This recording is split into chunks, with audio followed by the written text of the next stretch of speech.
Hi, everyone. Thank you so much for joining us today for our presentation on the International Entrepreneur Parole Program. I am Dustin Saldarriaga. I'm an associate at Scott Legal PC, and it's a pleasure to be with you all today. Our firm does handle the full range of immigration visas, whether family-based or work-based. Our focus is on investor and business visas. Our founder, Ian Scott, actually founded the firm on an E2 visa a decade ago. So this really is a part of what we do, and the way we approach clients is really informed by Ian's experience navigating the process himself. So what we're going to be talking about today is a unique program, the International Entrepreneur Parole Rule. And basically, one of the reasons it's unique is that it was only recently rolled out. It initially was announced in 2017 under the Obama administration. However, last summer in 2021, the Biden administration announced that they were going to renew the program. So basically, it was announced under the Obama administration. I believe one person was approved before the Trump administration paused the program, and then the Biden administration reinitiated the program last summer. Now, full disclosure, I do not believe that USCIS has actually approved anyone for the International Entrepreneur Parole Program yet. When the program was announced last summer, there was a lot of fanfare. USCIS actually held several stakeholder meetings, which we took part in, where they talked about what the program would entail and the requirements. But to my knowledge, the USCIS has actually been extremely slow at implementing the program. So I want to make sure that's clear so that anyone who's attending this presentation does know that if you're eligible for other options, and we'll talk about some of those during this presentation, they may be preferable to the International Entrepreneur Parole Rule. So let me give a bit more background information on this presentation. This webinar is part of a series. We try to do at least 2 webinars a month, and we cover a variety of immigration topics.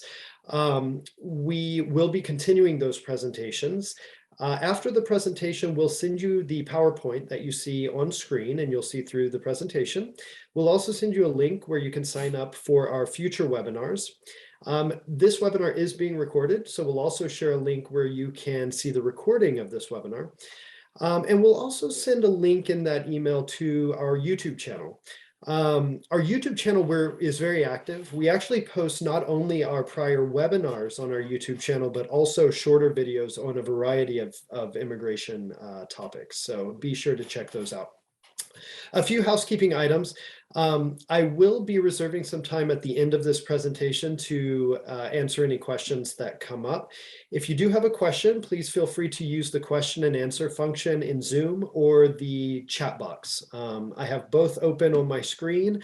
If it's relevant to what I'm talking about at the time, I might answer it at the moment, or I'll save time at the end to discuss. So, without further ado, let's learn a little bit more about the International Entrepreneur Parole Rule. All right, so the program, as I mentioned before, was initially launched in December of 2017 under the Obama administration. It was relaunched in May 2021. And essentially, the program gives foreign startup founders the opportunity to come to the US for a maximum of 5 years for the purpose of overseeing and growing their startup business in the US. The International Entrepreneur Parole Program is really for businesses that have a high growth potential, and we'll look at that a little bit more later in the presentation. Those who are approved for parole, I'll use the abbreviation IEP, International Entrepreneur Parole, do not receive a visa. IEP is not a visa. Instead, it is parole, which is basically permission for a person to enter the United States for a limited period of time and for a very specific purpose. That purpose under this program is to develop their high growth business.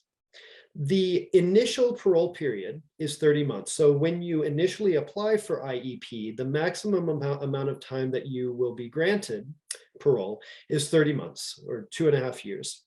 We'll talk through the requirements of that initial parole period. And then if you are eligible, you can apply for a second period of parole, which is another 30 months for a total of 5 years of parole.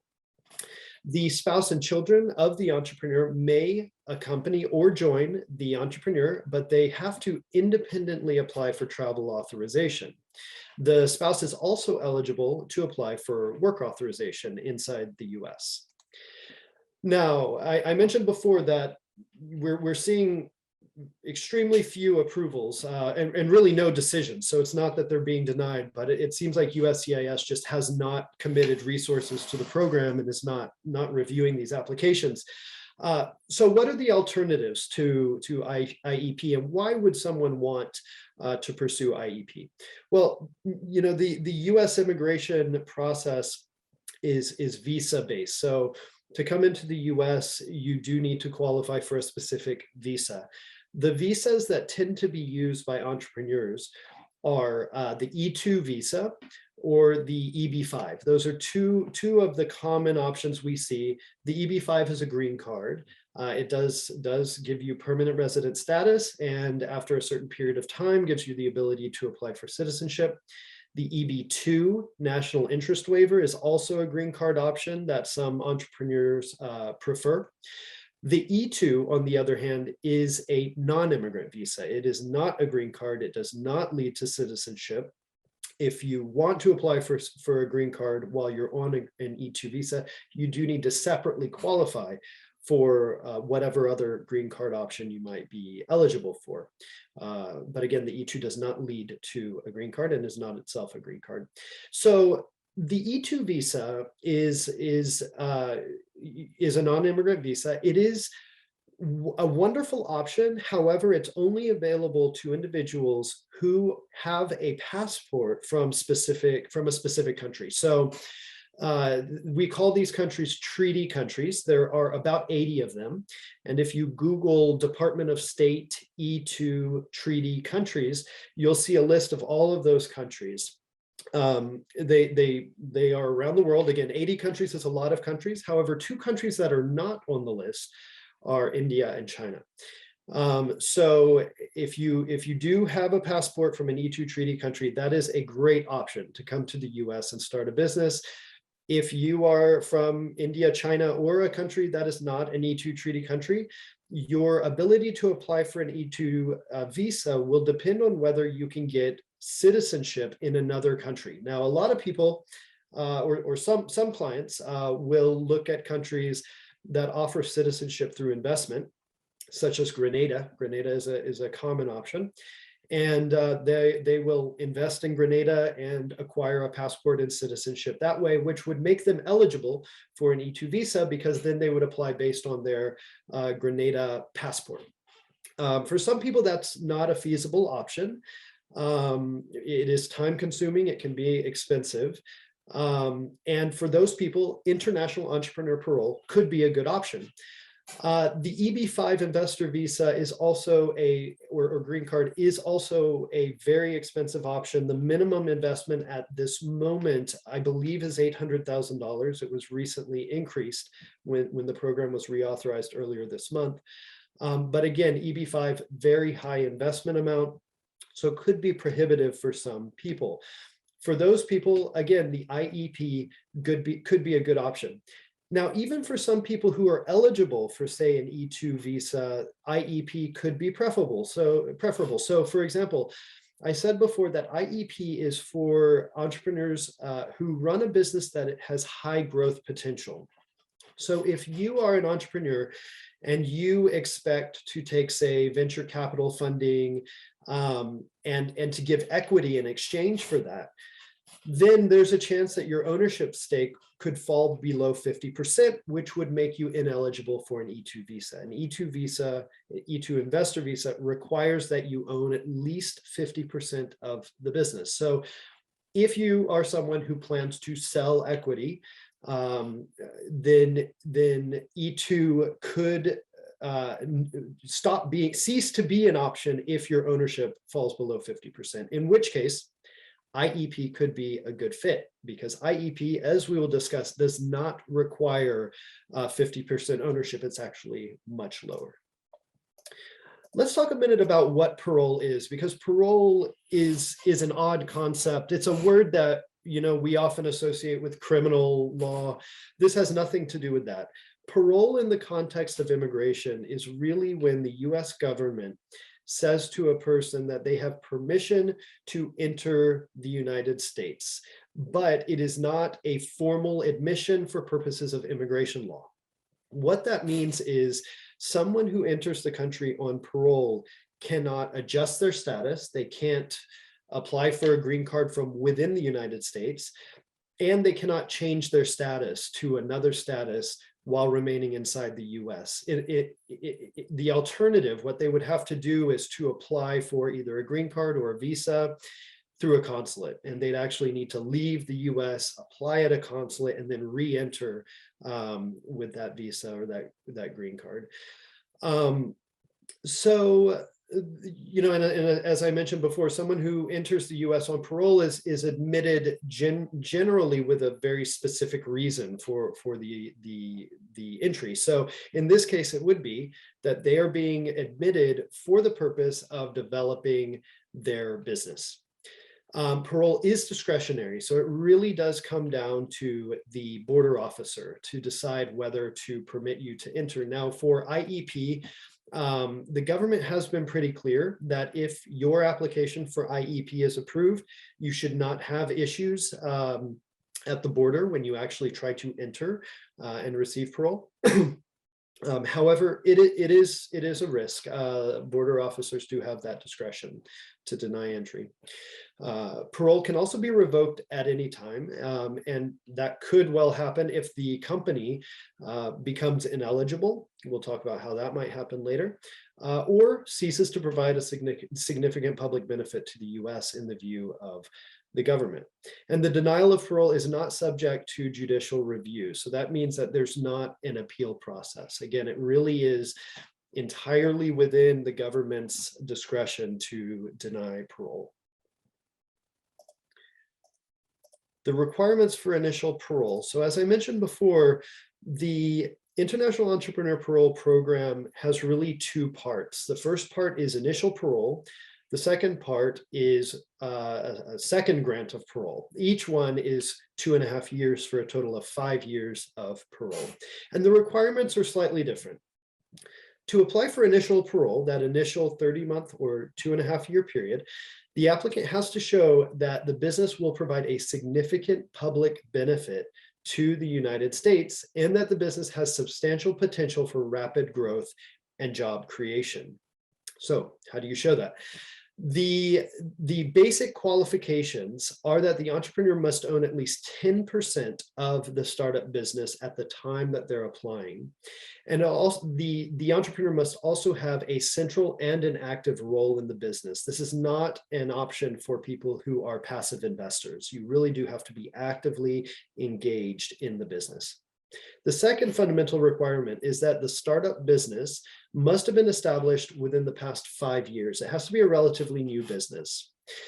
And it has to show the demonstrated potential for rapid growth and job creation. And again, we'll talk about how to show that in a minute. The form of the business really is broad. It can be an LLC, a partnership, a corporation. Really, the options are broad. The third requirement to qualify for IEP, the initial parole, is that the startup must have received investments of at least $264,000 from qualified US investors or government funding of at least $105,000. These numbers look strange because they've been adjusted for inflation, but essentially the applicant needs to show that this is a business that is attracting funding. And there are certain rules that apply to where that funding can come from. The qualifying investor, the entity that is funding the business, must be majority owned and controlled by US citizens or green card holders. And that organization must have established a successful track record of investment. So It's going to be hard to show if there's, one person who wants to invest in the business. That could be a challenge. You really do want to show that whoever is investing in the business does have a track record, that this is what they do, and they really have vetted this business and determined that it has high growth potential. This investment prong really is kind of a test that the government uses to determine whether the business has growth potential. They're going to look at who is funding the business, have those funders determine that this is a good business, and if so, then the government will put its trust in that business and will grant IEP, presumably. And importantly, the qualified investment cannot come from the entrepreneur or their family or an entity that any of them own. Again, this is kind of a test that the government uses. They want to see that a neutral but experienced third party has really vetted this business and decided that it is a business that warrants parole. This third requirement,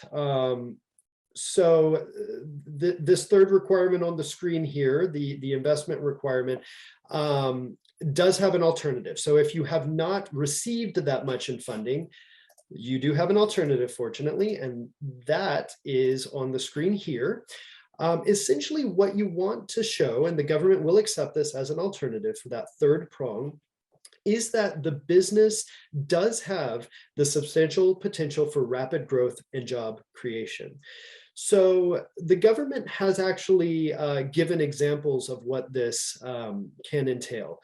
If you don't satisfy that third prong, the alternative evidence can include, but is not necessarily limited to, documentation that showing the entrepreneur's academic background, their ability to push forward the business, and really any experience they have in the past that shows that they are someone who can actually lead a business to and through substantial growth. Evidence of the startup entity's selection at startup accelerators, or really any evidence of the national impact or the social impact of the business. Again, the government is going to want to see that other entities have vetted this business. So if the business has been selected by a startup accelerator, the government can use that as a litmus test that someone else has vetted the business, therefore the government feels more comfortable granting parole. Now, I'll pause here and say, I'm sure you're getting the impression that this is no time to be modest. These alternative opportunities to give evidence really is your opportunity to advocate for yourself as the entrepreneur and for the business, and really to highlight any and all documents, publicity, anything that really shows that you're in a position to grow the business and that this really is a business with high growth potential. So moving down the list, the third bullet, you can include evidence such as corporate or tax records showing the number of customers the business has, showing revenue generated by it, and showing that it's generated jobs for people. This can be key. The government always likes to see that a business that's being started employs US workers. So that can be a great piece of evidence. Evidence of additional investments or fundraising, such as crowdfunding. So even if you don't satisfy those that third prong that we looked at in the prior slide, if the business has received funding from other sources, it's worth highlighting that. Letters from the government, from certain government agencies, investors, business associations, anyone with knowledge of the startup's products or services, or the entrepreneur's skills. So this can be a great opportunity because oftentimes an entrepreneur will know people, will have relationships with people who are either in their field, who are other entrepreneurs, or who are in the government. And you can think creatively about this as well. If you have a business in New York City, it might be much easier to get a letter from the city of New York, from Small Business Services, for example, that talks about why your business is important versus a letter from the federal government, which could be much more difficult to get. If you live in a small town and the business is located in a smaller town, think about the local commerce or trade groups that might give you a letter that talks about the importance of what you're doing. again, this is a time to really think creatively and to really advocate for yourself and think about where you can get those letters that are most persuasive, that would be most persuasive to the government. Couple other examples, press coverage. If you've been in newspapers, if you've been on the news talking about your business or talking about yourself as an entrepreneur, this is a great opportunity to include that. And finally, if your business or you as an entrepreneur have been granted patents, that is something that the government explicitly lists as something that they care about and they want to see. I'm not going to spend too much time on this slide because a lot of this is what we were just talking about. However, here we go into some examples of evidence that you can use to satisfy not only that third prong, but also the prior two. So to show that the entrepreneur will have a central and active role, you want to show the educational background of the entrepreneur, whatever degrees they have, whatever experience they have, specific skills. Letters from government agencies, investors, or others in the field, or who are in the startup ecosystem. Any press coverage, evidence of participation in a startup accelerator, or as we mentioned before, awards of patents. All of that can go to show that the entrepreneur themselves is qualified to play a central and an active role in the business. Evidence of the entrepreneur's ownership. Again, if you recall, if we go back a couple slides, the ownership percentage must be at least 10% of the startup business. So to show that, that is usually quite straightforward to show. You can include your articles of organization, your operating agreement, any tax records. Usually if you file taxes in the US, you do have to declare how much of the business you own. All of that is acceptable to show the ownership percentage. And again, that must be at least 10% at the time of applying for initial parole. Evidence that the investment funds are from a qualified investor. For this, you will want to work with the investor. So typically they will have documents that talk about their own track record, how long they've been in business, how many businesses they've funded, documentation showing that their entity, their venture capital firm or what have you, whatever it is owned by US citizens or permanent residents. Bank records, purchase agreements, tax or payroll records, all of that can go to show that the nature of the investor and the fact that they have actually invested funds into the business. Evidence that the investment amount is substantial, meaning that it meets that dollar value that we talked about before. Copies of the grant or award letter, bank records that show that the business actually received the funds from the investor.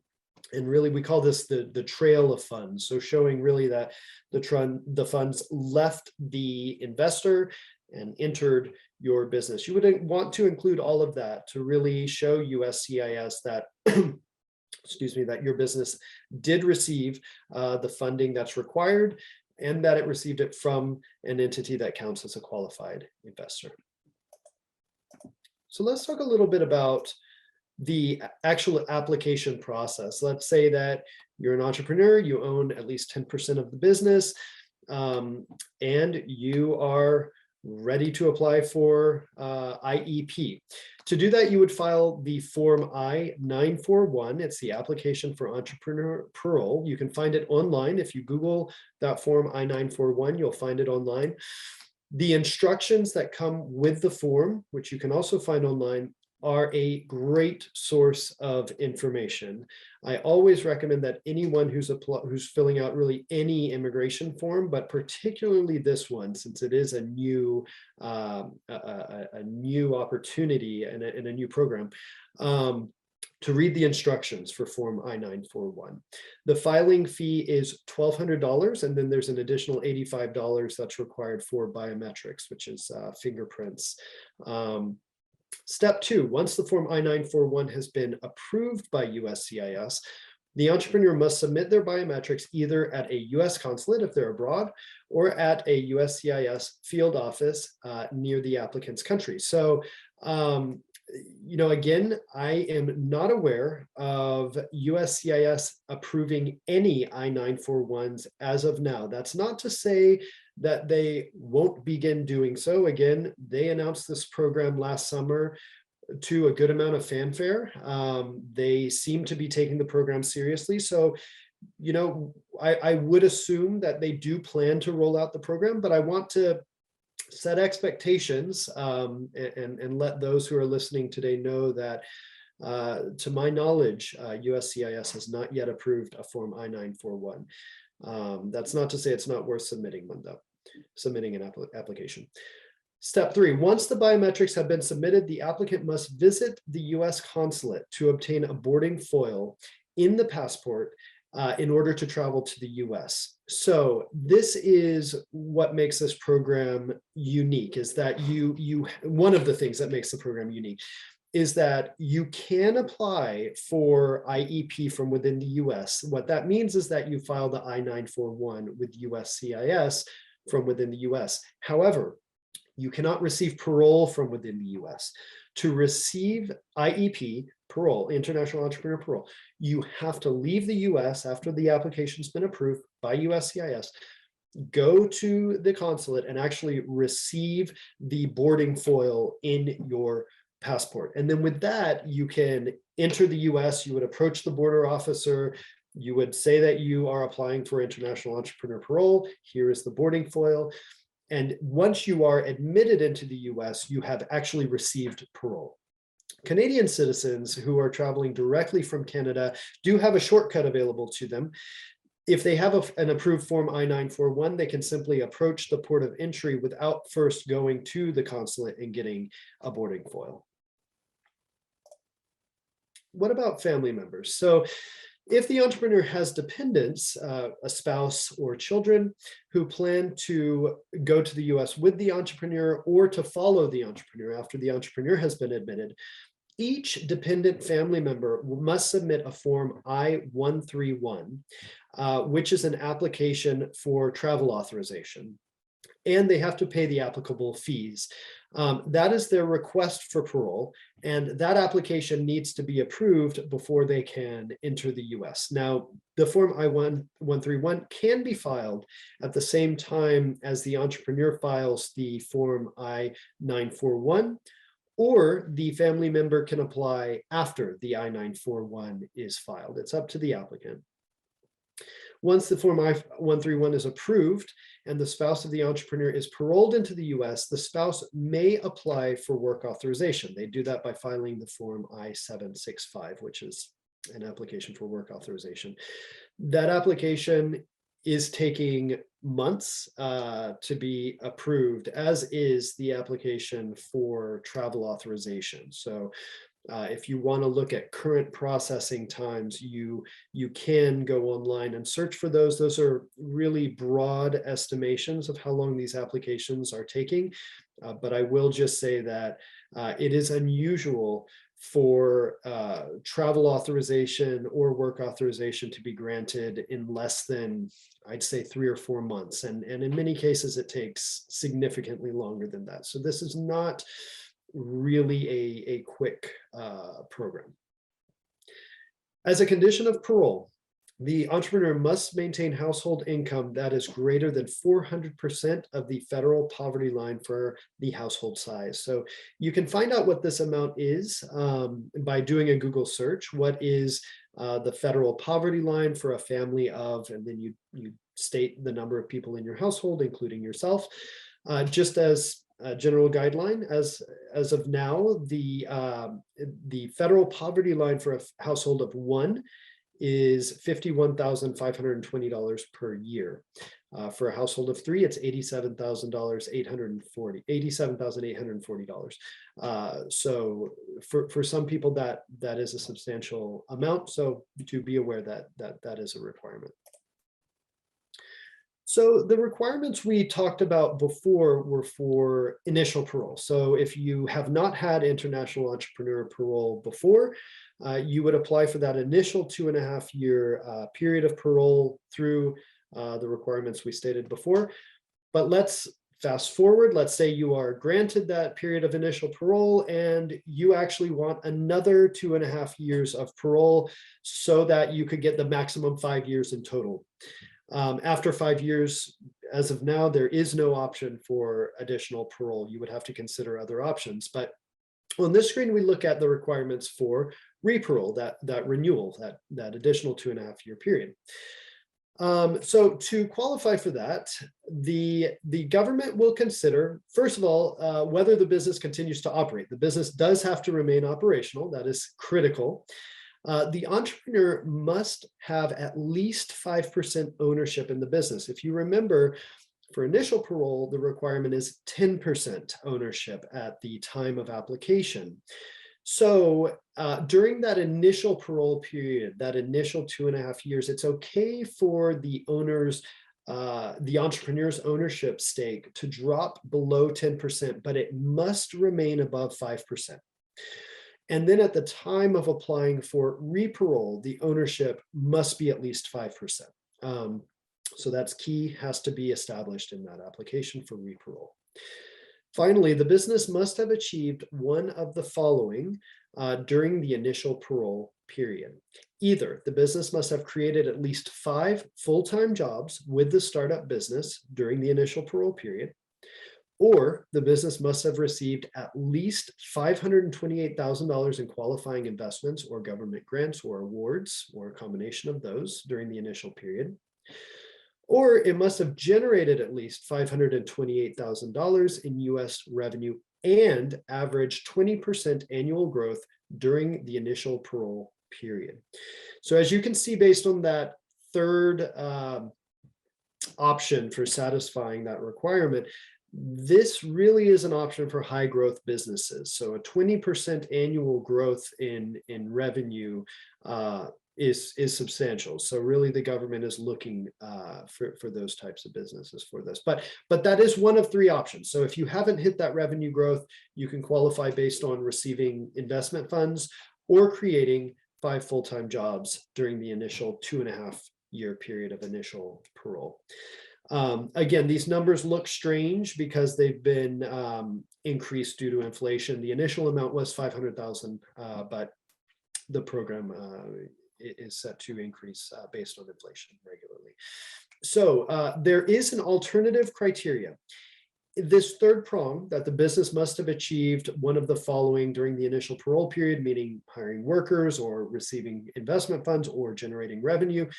If you don't satisfy any of those, you can apply based on the alternative criteria that was discussed earlier in the presentation. And again, I'll flip to that slide real quick, but that is the slide that talks about this. Really, any evidence that shows that you as an entrepreneur or your business really have high growth potential, that the business has high growth potential, and that you as the entrepreneur are qualified to run that business. And again, any opportunity to celebrate and to show what publicity you've received, what letters of support you've received from your community or from government agencies, really you would want to include any and all of that in your application for reparole as well as initial parole if you don't satisfy that investment or revenue requirement for reparole. So let's go back to where we were. Few common questions. What percentage of the business must the entrepreneur own in order to apply? So for initial parole, as we discussed before, the entrepreneur must own at least 10% of the business. For reparole, they must own at least 5% of the business. After the business and the entrepreneur receive initial parole, the ownership can drop below 10%, but must remain above 5%.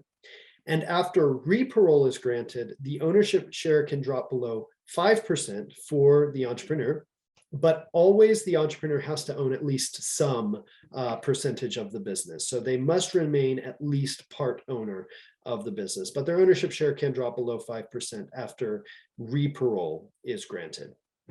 Does the entrepreneur need to personally invest? The answer is no. The entrepreneur does not need to invest their own funds. As we talked about before, it is certainly fine and actually preferred by the government that established investors invest in the business, or that the business receives government grants. How many people can receive parole status for one startup? Up to 3 entrepreneurs can receive parole from the same startup. That is a hard limit that the government establishes. And each of those entrepreneurs would need to satisfy the ownership requirement of at least 10% of the business. Can I travel using international entrepreneur parole? Excuse me. The government has actually given slightly conflicting guidance on this. So parole by its nature is not really intended for multiple entries. So if someone receives parole, in general, it's not generally like a visa. A visa covers a certain period of time and usually gives the opportunity to enter and exit the US, multiple entries. Parole is oftentimes for a single entry. And at each time that you're entering the US, the officer has discretion whether to grant or deny parole. However, USCIS on their website explicitly addresses this question, and they do seem to say that you can actually enter and exit the US. So in response to the question, am I allowed multiple entries to the United States if I have IEP parole? The answer from the USCIS website is yes. The maximum initial parole period is 2.5 years. Upon re-entry at the US port of entry, you may be granted parole for up to the remainder of the 2.5-year initial parole period. I think that is consistent with the general idea that parole is generally for a single entry. What they seem to be saying is that, if you have initial parole for 2.5 years, you leave after a month and want to come back in, then the border officer can see that you've been granted parole and can choose to grant you parole again for the remaining period, but it would be limited to the period of that initial parole. Does the international entrepreneur parole rule lead to a green card? No. The IEP program only permits the entrepreneur applicant to be physically present in the US for up to 2.5 years for initial parole and an additional 2.5 years for re-parole, for a total of 5 years.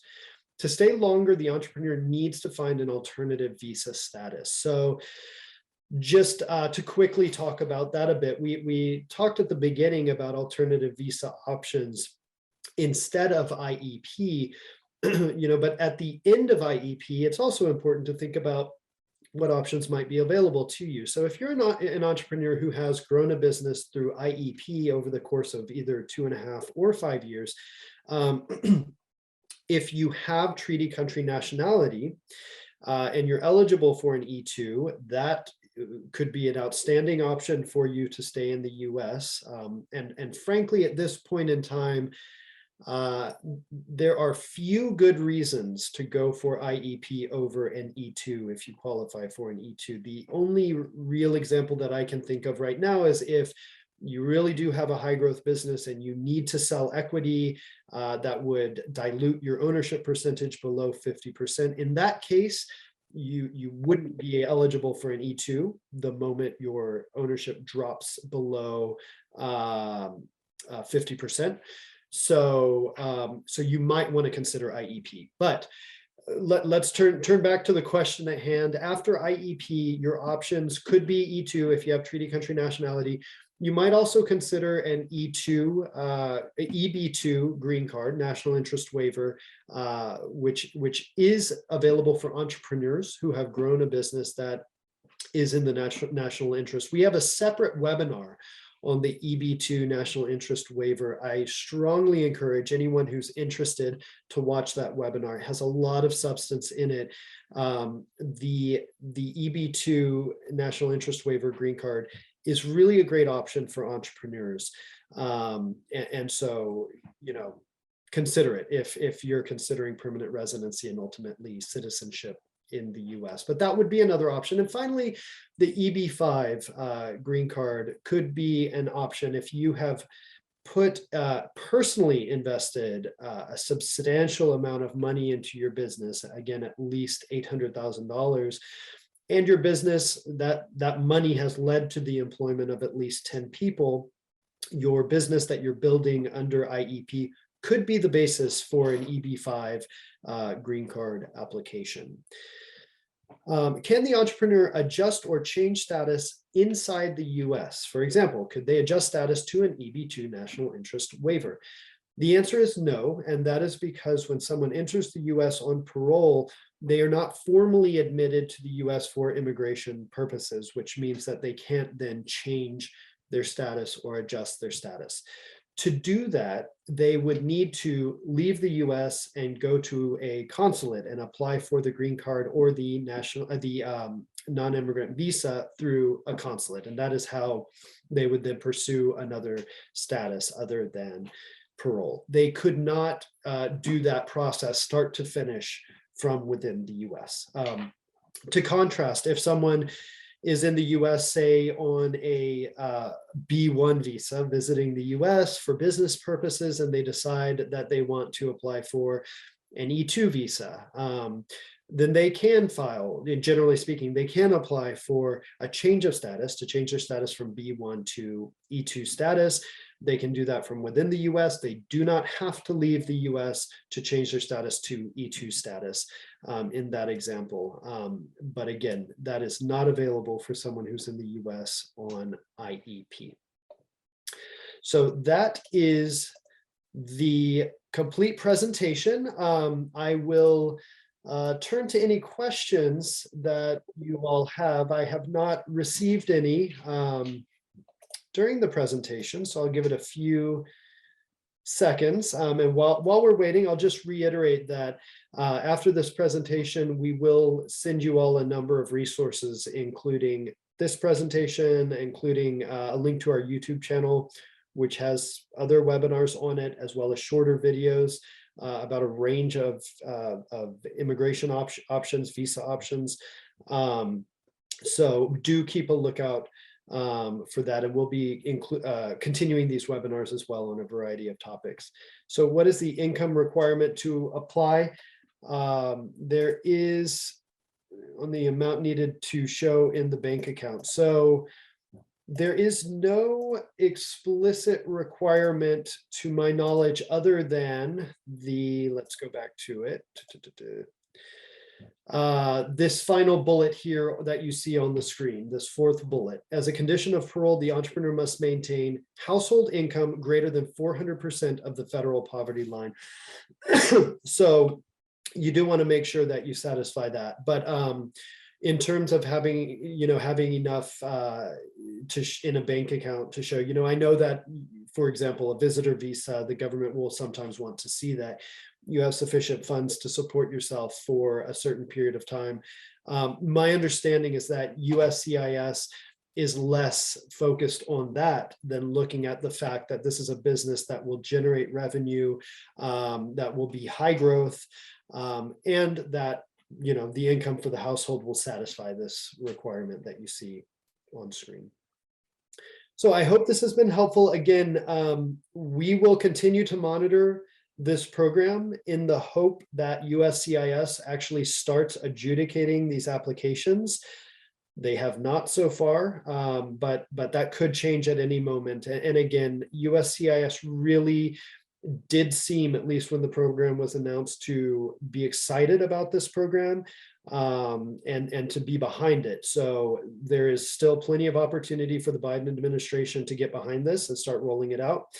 So hopefully we will see that. There really is no indication about when they will start reviewing these applications. We had every expectation that adjudications would start last year. Again, the program was announced, I think, in May of 2021, the reauthorization of it. So the government had several months last year to start adjudicating applications and didn't. So, really, the government tends to give very little insight. Once a program's authorized, they give very, very little information on how much progress they're making. And unfortunately, this is one where we are really in the dark. We don't know much other than that when we speak with our colleagues and we look at what our firm is seeing, USCIS is just not acting on these yet. They're not denying them, but they're also not approving them. They're simply kind of sitting on them. So that's unfortunately the reality for now. But again, we'll keep monitoring the situation. Hopefully we'll see some progress on these soon. In the meantime, please do feel free to reach out to our firm. If you visit our website, you'll see a link to a consultation. If you want to discuss international entrepreneur parole or really any other option, E2, if you have citizenship in an E2 treaty country, if you don't, considering other options to pursue citizenship in an E2 treaty country such as Grenada, we're always happy to discuss that, as well as other options that might be available without following that route. Please don't hesitate to reach out. So thank you all for taking the time. It is a pleasure, and please keep an eye out for that follow-up email, which will have some good resources for you as well. We hope to see you on future webinars. Have a great day.